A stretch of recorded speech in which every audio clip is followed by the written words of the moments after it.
అందుకే ఎవరు ఇష్టపడట్లేదంట. కానీ ఇప్పుడు అక్కడ అంటున్నాడు, అయ్యా నీకు ఇష్టమైతే నన్ను శుద్ధినిగా చేయగలవు. హల్లెలూయా, హల్లెలూయా. యేసుక్రీస్తు ప్రభువు వారు ఏం చెప్తున్నారు అక్కడ? అందుకే ఆయన చేయి చాపి వాడిని ముట్టి నాకు ఇష్టమే నువ్వు శుద్ధిని కమ్మని చెప్పగా తక్షణమే వాడి కుష్ఠరోగం శుద్ధి అయిపోయింది. దేవుడికి స్తోత్రం. ఏం చేయండి చెప్పండి? చేయి చాపాడంటే ఆయన ముట్టుకున్నాడు, ఆయన అద్దుకున్నాడు. హల్లెలూయా.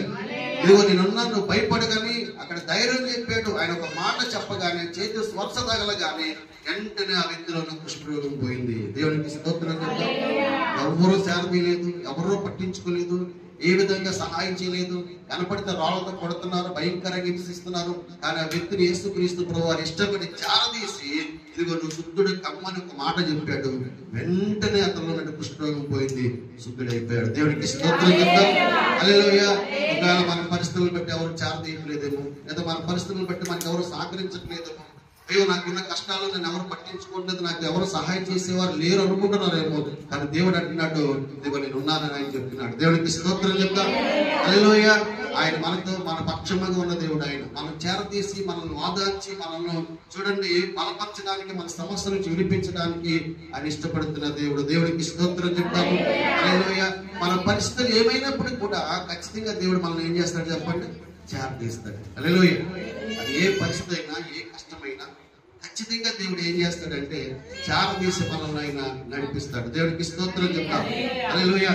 కనుక మనం యేసుక్రీస్తు వారి వైపు మనం చూడాలి. ఎవరి వైపు చూడాలి చెప్పండి? దేవుడి వైపు మనం చూడగలిగితే, ఆయన వైపు మన చేతులు చాపగలిగితే, మన చేతులను పట్టుకుని ఆయన ఒక మంచి స్థలంలో ఆయన మనల్ని నిలబెడతాడు. దేవుడికి స్తోత్రం చెప్తాం. ఒక ఉన్నతమైన ఆశీర్వాదాన్ని దేవుడు మనకి అనుగ్రహిస్తాడు. ఆ వ్యాధితో బాధపడుతున్న వ్యక్తి తన జీవితంలో నా పరిస్థితి ఇంతే అనుకునవచ్చు, కానీ యేసు ప్రభువు వారి మాట వినగానే ఆ వ్యక్తిలో ఒక రకమైన విశ్వాసం వచ్చింది. ఇదిగో ప్రభువు ఒక మాట చెప్తే ఆయన నన్ను ముట్టుకుంటే బాగుపడతానని విశ్వసించాడు. దేవుడు ఏం చేశాడు చెప్పండి? ఒక అద్భుతమైన కార్యం దేవుడు జరిగించాడు. హల్లెలూయా, హల్లెలూయా. చూడండి, ఆ కుష్ఠరోగంతో ఉన్న వ్యక్తి ఆ కొండల్లోంచి కింద దిగి వస్తున్నప్పుడు అంటే అందరూ పారిపోయారట. హల్లెలూయా, హల్లెలూయా. అందరూ పారిపోయారు, ఎవరు ఇష్టపడట్లే. కానీ యేసు ప్రభు వారు మాత్రం నిలిచి అన్నాడు, ఇదిగో నాకు ఇష్టమే నువ్వు శుద్ధుడు. హల్లెలూయా, హల్లెలూయా. మన పరిస్థితి ఏమైనప్పటికీ కూడా మన పరిస్థితులను విడిపించడానికి, మనల్ని బాగు చేయడానికి, మనం రక్షించడానికి, మనల్ని స్వస్థపరచడానికి, మన జీవితాలు మన కుటుంబాలు కట్టడానికి ఆయన ఇష్టపడుతున్న దేవుడు. దేవుడికి స్తోత్రం చెప్తాము. హల్లెలూయా. మనం ఏ పరిస్థితులు వచ్చినప్పుడు కూడా ప్రభువు చేరదీయడానికి ఇష్టపడుతున్నాడు. చూడండి, 38 సంవత్సరాల నుంచి ఆ బెతిస్తా కోనేరు దగ్గర ఒక రోగంతో పడి ఉన్నాడు వ్యక్తి.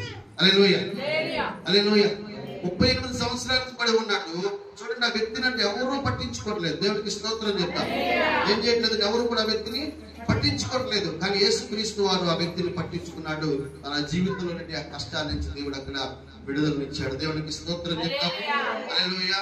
చూడండి, యోహాను సువార్త 5వ అధ్యాయంలో 5వ వచనం కానీ చదివితే అక్కడ 38 ఏళ్ల నుండి వ్యాధి గల ఒక మనుషుడు యేసు వాడు పడి ఉండడం చూచి వాడప్పటికి బహుకాలం నుండి ఆ స్థితిలో ఉన్నాడని ఎరిగి స్వస్థపడబోరుచున్నామని వాడిని అడుగుగా ఆ రోగి, అయ్యా నీళ్లు కదిలించబడుచున్నప్పుడు నన్ను కోనేటిలోకి దించుటకు నాకెవరునూ లేడు, కనుక నేను వచ్చినంతలో మరి ఒకడు నాకంటే ముందుగా దిగునని ఆయనకు ఉత్తరం ఇచ్చాను. దేవుడికి స్తోత్రం చెప్తా.